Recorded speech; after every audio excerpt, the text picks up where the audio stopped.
وبالنسبة لطلبة الجامعات اللي قلت قبل قليل ما عندي شيء آخر، أعظم نصيحة أن تكملون مشواركم العلم، لا تتوقفون عند أحد. العلم ما بيتوقف، العلم إن أعطيته كلك أعطاك بعضه. زين إذا تعطيه بعضك شو يعطيك؟ امشوا بالعلم، لا تضيعون وقتكم. أنتم الآن شباب، أنا أذكر أساتذتنا بالتسعينات كانوا يقولون لنا من عمركم راح يكبر ما راح تشوفون الصحة والقوة مثل الآن، فمن الآن اقروا هواي.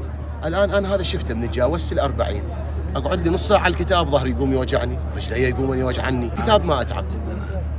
الآن بديت أتعب، فاستغلوا عمركم لا يضيع عمركم. هذا الكلام من محب. هاي الأمور التافهة والزايدة ومنا وما أدري شنو، العمر فرصة ذهبية للإنسان، وكل ما يمشي كل ما يؤخذ منه.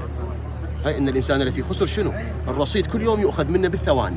هذا كون نستغله بالطب، نستغله بالهندسة، نستغله بالكيمياء، نستغله بالفيزياء، جغرافيا، كل اختصاصات، كل من حسب اختصاصه. اختصاصك اتعب بيه، امشي بيه، صير لي كفاءة، اسم كبير صير بهذا الاختصاص وذاك الاختصاص. شايف شلون؟ والدنيا انت ذا لله، وهاي الله تعالى بيعطيك ثواب وكذا، حتى لو للدنيا واستفاده وما بيش، واحد يريد يستفيد ويعيش حياه طيبه. هي هم الدنيا تفتح لك كل ابوابها لما تصير كفاءه علميه، فانت دنيا واخره علم، فواحد ليش يضيع العلم؟